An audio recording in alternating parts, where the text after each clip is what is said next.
Welcome to the World of Commerce podcast. I'm your host, Marcel Hollerbach. In this episode, I spoke to Koen Looijmans. Koen is the founder and the CEO of the Dutch company World of Content. World of Content and my company Productsup teamed up last year in May with a merger to create the leading product consumer platform in the market. Today we're going to talk a little bit about that.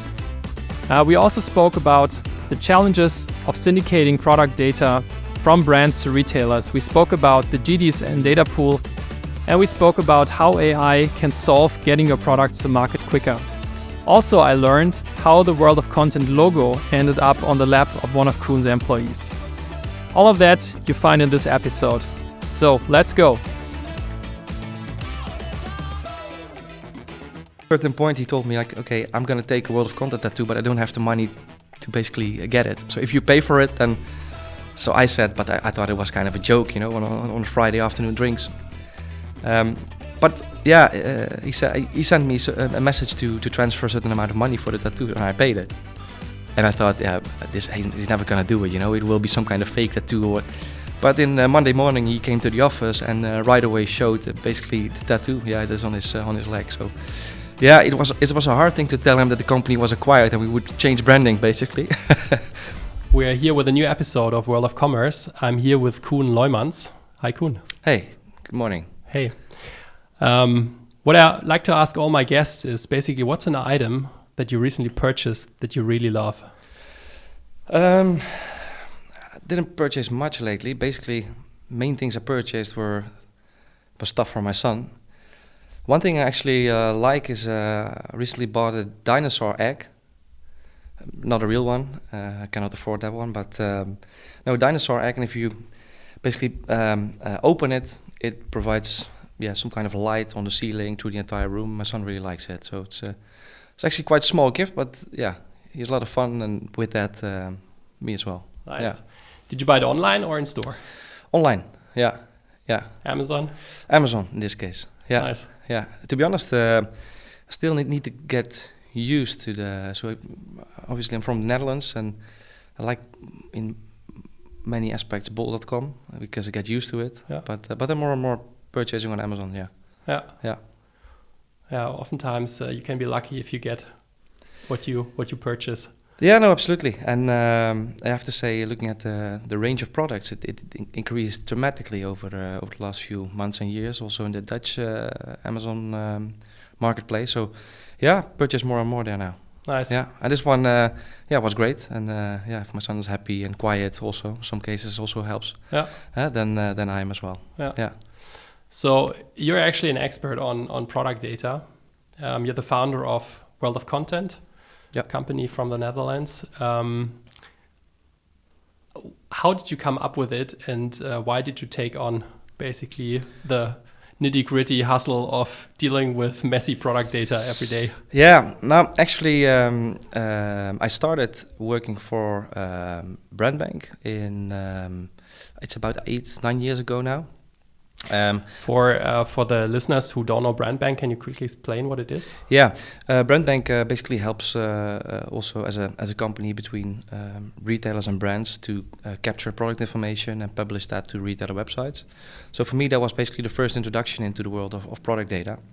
And from there on, I worked there for 3.5 years. And then I switched to iScat, a company in Amsterdam, a competitor basically also of Brandbank, although they operate in different verticals. So Brandbank was much more focused on fast-moving consumer goods, while iScat is more into the consumer electronics and IT market. And they also acquired a third company, so I basically saw 3 different solutions. And since I was always on the commercial side of the business, working with bigger brand manufacturers and retailers, I kept receiving questions which were actually impossible to answer with the solutions these companies had in place. And that was for me the reason to start for myself. Main challenge was the technical side of it, because I didn't have any experience there, but we were in a lucky position that we found some great developers quite soon. And from there on, it actually took off right from the start. And obviously, but it's actually funny, I visited Productsup basically as the only example before founding World of Content. So I met you for the first time. Yeah, true. As well as Johannes, who was CEO back then. And mainly, I mean, the services were not competing, but I like the branding, I like the way Productsup presented themselves, because what I was known was, what I already met with the companies I worked with, was basically kind of a dusty image. Product data in many cases isn't that sexy. But it depends, of course, what you do with it and how you position it in the market. And that's for that reason I like Productsup a lot. And yeah, it's actually funny that if we look back on it now, that Productsup was the actual company that acquired my business 4 years later. Yeah.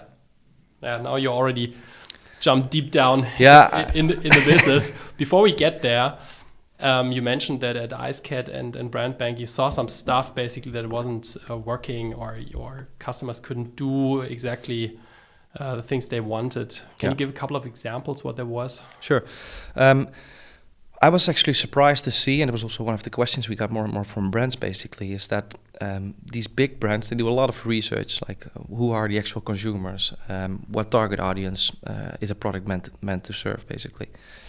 But in the end, if you look at basically every web page, every product detail page online, it's basically a few lines of product information, just text, maybe in some cases a bullet point of one of the USPs, and an image, but that's about it. And that should serve basically for the entire market.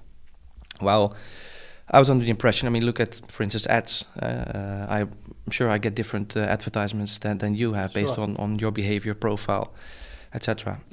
But looking at product content syndication, it's just basically a few lines of text that need to serve for all of the target audiences. Okay, in different markets, you have the translated version, but that's about it. So what I wanted to do is make sure that we could actually match product data and assets to consumer profiles. And that's something one of the reasons why we're also able to grow quite fast in the last few years. Another example is the fact that some companies already have great software for syndication, and they serve quite a lot of channels, or they have a partnership with a retailer, so they can basically easily push information via an API. But something that was also missing, in my opinion, is the fact that they didn't integrate communication in the whole platform, and collaboration in general, basically. So it's basically, okay, you push your data from A to B, but if you have a question, you would still need to reach out via email. You would still need to call the retailer. Which is annoying for brand owners because they work with many channels basically, but also for retailers that serve basically or sell products from thousands of different brands. It's actually impossible to manage that. So we try to build smart technology to not only do the syndication part, to not only match consumer profiles to the actual data and create more value there, but also try to embed the collaboration basically between brands, resellers and retailers. So those are two examples of what we were missing and what we included in the software. Yeah, that makes sense. Yeah. So you basically packed your bags at one point, started the new business. I remember that meeting that we had here in Berlin. Yeah. I already knew that we, with Productsup, were also going in that direction. That's why we basically didn't engage much more with you, but I knew that you were onto something. We were back in the days, I remember vividly speaking with SAP about jointly solving that problem. Yep. So a lot of stuff was already going on, and I think you came up with a smart way to tackle the problem, right? So yeah, no, it turned out really well, and obviously, it was not, the idea was good. In the end, it worked, but we were also, to be very honest, very lucky a few times, because I know that basically the first 3 developers we were able to sign were just absolutely amazing.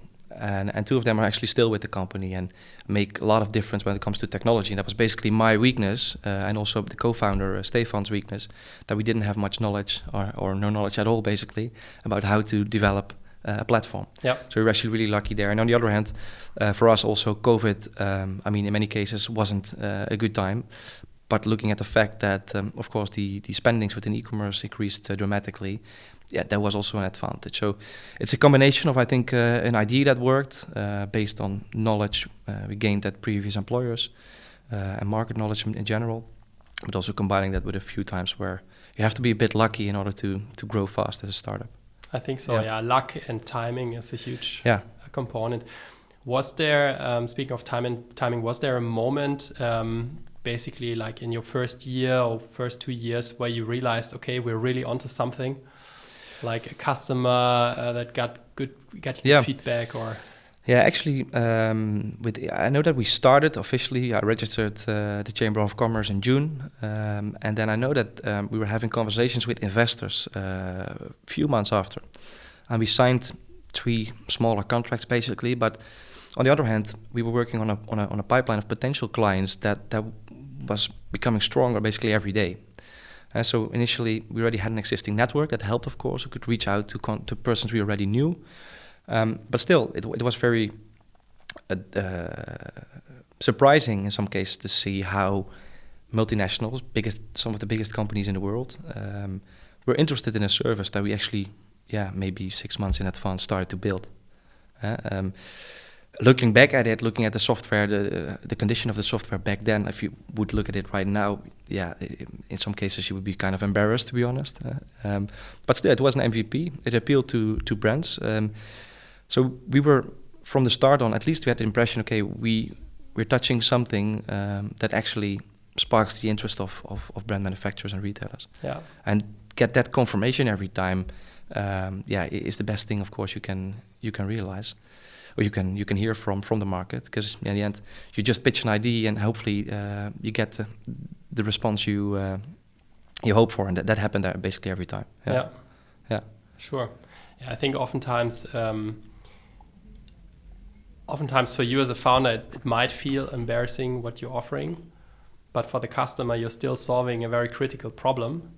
And I think the big strength of a startup is that you focus extremely on solving exactly that problem, right? Yeah. And you are not distracted with other things, like especially in software development. There's so much stuff that you can do, right? Yeah. That basically is not solving the core problem, but all of the things around it. Yeah.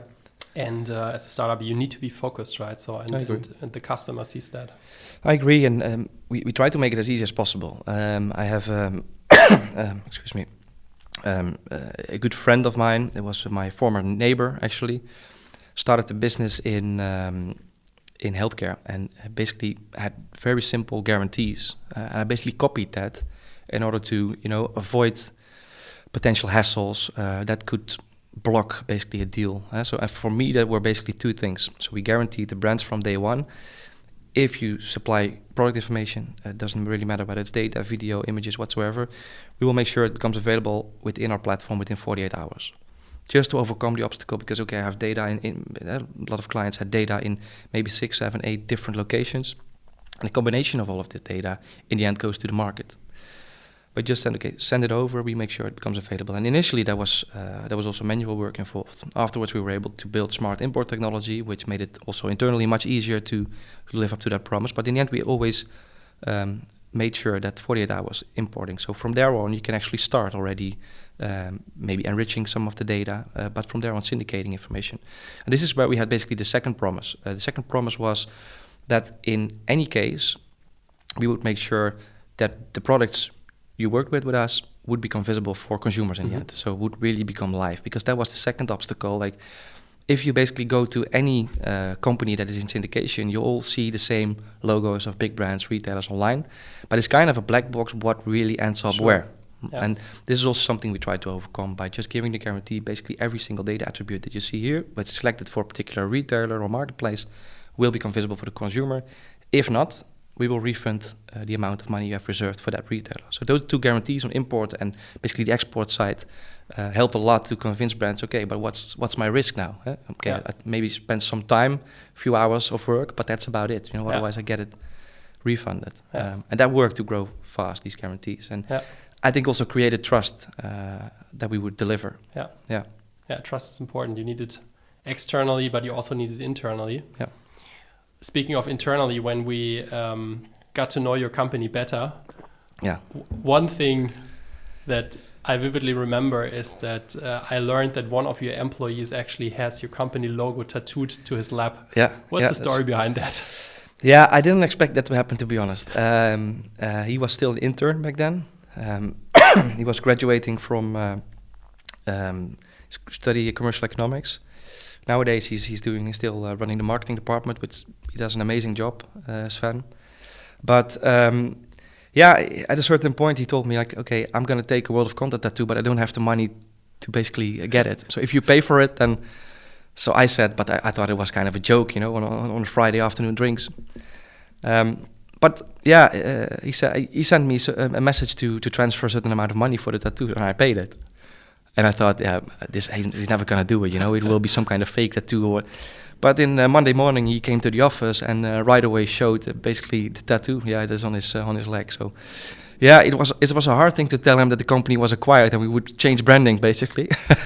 But at least, it shows dedication. It shows also 100%. That he's a bit crazy. 100%. But yeah, it's definitely a special story. Yeah. So let's see. Probably in 20 years, he's gonna have like a startup Hall of Fame on his lap. Yeah, hopefully. I think he has a bright future. So hopefully he will contribute to more success stories.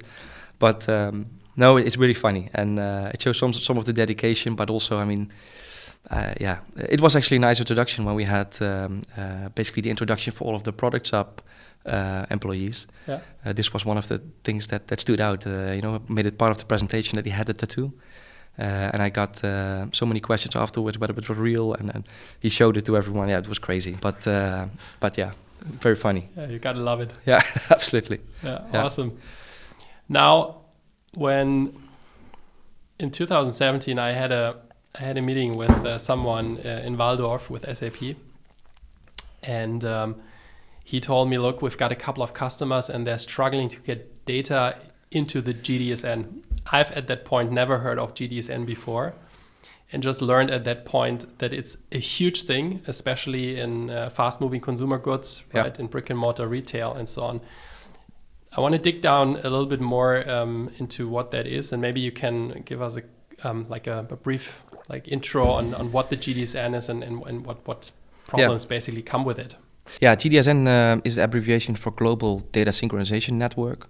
So especially within FMCG, it's basically also our starting point. We knew already a lot of clients with FMCG. It's very important, especially with food, that that's good data quality, and also brands and retailers register that data in the very same way. So to name an example. Especially with food products, looking for instance at allergens, if a product contains nuts, you definitely want to mention that, of course. I mean, it's mandatory, but what happens if you wouldn't mention that there's an allergen in it, then you would have you could have had potentially a big problem, of course. People can die from it, health risks, etc. So you want to avoid that by any time. So what GS1 does, they introduced in, I believe, the 60s, they introduced already the barcode, as we know it today, to scan products, have basically a unique identifier for every single product, which helped a lot. But from there on, they looked after not only the identification of a product, but also the standards basically that come with it. So everything that can be standardized is basically in scope of GS1, and with that the global network, GDSN. But still there's also a lot of issues, I think. So what we see a lot is that brand owners, retailers, but also GS1 themselves are checking the data quality manually. And in the end, that's never the solution to improve quality, I think, because if you have to rely on people, with all the best efforts they put in, there's still a risk, I guess, that something goes wrong, Yeah. What we also see, since there's pressure on pricing, is that companies outsource the services. And the risk with that, for instance, is that you have at least less control over data quality, but also people that are not no native speakers working on data, which is basically not... So a lot of risks there. So what we did is we developed, we call it Certify. Mm-hmm. It's a product that automatically, by use of OCR and AI, scans what's on a digital label of a product, and basically maps that automatically in the data model of GDSN. And that works extremely well, actually. So I told before, I didn't have much technical knowledge when I started. So for me, it was also a guess, start working with AI. And then even when we started to work with initially with an external company for our first couple of months, they told us, we start somewhere. We do not know what the output is. Let's see, basically. But they did charge quite a lot of money, so it was exciting for us to see, what's going to happen. But it turned out well, actually. So nowadays, what we do is basically capture information automatically. We decrease the time basically from weeks of data capture. It took about other companies 2 to 3 weeks to manually type over information and push it to GDSN. We can do that now in seconds, and that works really well for the market. So it's one of the points we expect this year also to grow a lot. So the Dutch market, the GDSN and the Netherlands adopted it first. We were licensed by them, and afterwards also Belgium. We're now having conversations basically half the world within GS1 to see, okay, where can we land this basically. Sounds good. Yeah. Sounds hilarious that people are actually in 2023 still typing in data. It's unbelievable. Yeah. And there's dedicated teams within the organizations of brand owners and retailers that look after this. And I think in the end, technology will make the difference. But on the other hand, it's no miracle that companies didn't do it before, because I think now over the last year or two, basically the state of technology is in a certain position that is actually good enough to bring value to the market. And I doubt whether that was the situation before. So, yeah. What I love about product data and also like shadowing some things that you said is that there's so many levels to it, right? So you have this level of, let's say, getting data from A to B in the right format, consistent, making sure it's safe, right? If you're a CPG company that you mentioned, that the nutritional information is correct and so on. Yeah. But also if we look in the market and you have companies that are doing direct to consumer selling, they have very different struggles, right? Where it's more about the content and the audience and the consumer and how to get products to them. Yep. So why do you think, if we have this GDSN data network, right? And in theory that sounds like a very useful thing, but from what I learned, it's basically stuck with retail, right? So when we look at some of the modern stuff like Pinterest and TikTok and all of the meta properties, you don't really see that. Why is that? I think there's a clear line between, let's say, what's the standards are basically and everything that is commercial, which is typically not standardized. You know, as a brand owner, you want to be different than your competitor, most certainly, right? And this is typically something which is out of scope for basically the whole GDSN network. And this is also where companies like World of Content, Productsup combined now come in and make a difference and add value, you know. And then we get back basically to the story, okay, we want to move away from a piece of marketing information and image. We want to make sure that we actually make sure we reach the exact consumer, inform him in the right possible way. And this is typically something outside of GDSN. So it has everything to do with standards. So ingredients, nutritional information, consumer contact information, everything that is standardizable and basically helps the consumer with mandatory information that needs to be covered. And in the end, we didn't cover that yet, but brands push basically the information to GDSN, and from GDSN it goes to retailers, and they use the standards from there. But on top of that, every retailer needs additional software, additional solutions to cover basically the commercial part. And that's where companies like Productsup are strong with. We've seen a lot of generative AI emerge in the last year, like very prominently ChatGPT, right, which is based on OpenAI's GPT-3. Do you think AI will play a big role going forward in this whole space of product data, content creation, and so on? And where are probably also the limitations today? Yeah, I see a couple of opportunities. I think from data quality point of view, in the end, you need smart software to manage 100,000 millions of products, potentially even in a certain market area, region. So on a global scale, there's so many products, so many languages. It's impossible to manage that just by manual efforts. So for that, I'm 100% convinced that in the end, technology and definitely AI will make a difference. Actually, we're already doing that.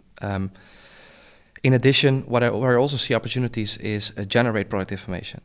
So based on all kind of parameters and components, make sure that you generate optimized product information for individual consumers.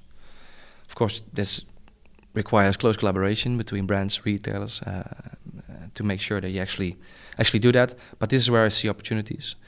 On the other hand, there's also a lot of limitations when it comes to AI. You know, it's not something that will solve right away all our problems. To be very realistic, I know ChatGPT looks extremely impressive, and the whole world is looking at it, which is nice.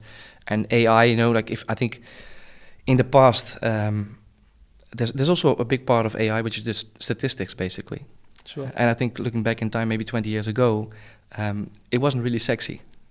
Nowadays, if you're a data scientist, if you work with AI, you're hottest kid on the block, basically. All right, so a huge difference, which is a good thing because it also pushes, I think, technology and drives it forward. But yeah, like I just said, when we started, and that's basically what every data scientist will tell you. It's huge different compared to a developer who say, okay, I can build this and I will deliver it in sprints, and then I have a certain deadline, and then we'll be ready.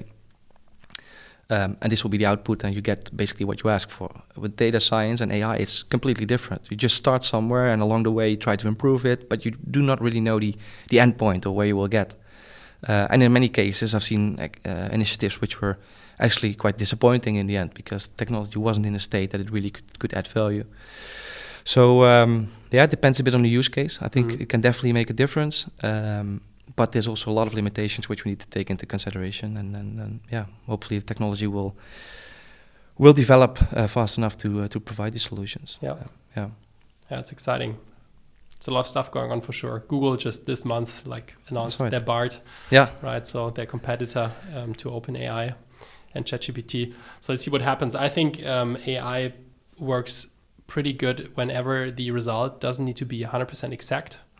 Right, everything in the creative space, like generating creative images, stuff like this. Whenever you need 100% exact result that you can also reproduce, we still see some struggle there. Yeah, no, I completely agree. And this is also, especially if you move into new territories. I mean, for instance, looking at the product we currently have on the market for the data quality improvements, we see that if there's a great database behind it, if we have seen a lot of products, the technology becomes really, really accurate. But if we move into new spaces, if we see new logos, we need to train, we need to keep on training and improving, and it's really promising to see the results afterwards, but it doesn't come right away. It doesn't develop itself. There's behind it a big data science team. There's a great data management team that actually looks after certain checks. So what we, for instance, do is we capture data attributes automatically, and those come with a confidence score. If the confidence score is below a certain level, someone will check what's going on and feed it back basically to the system in order to improve the performance for the future.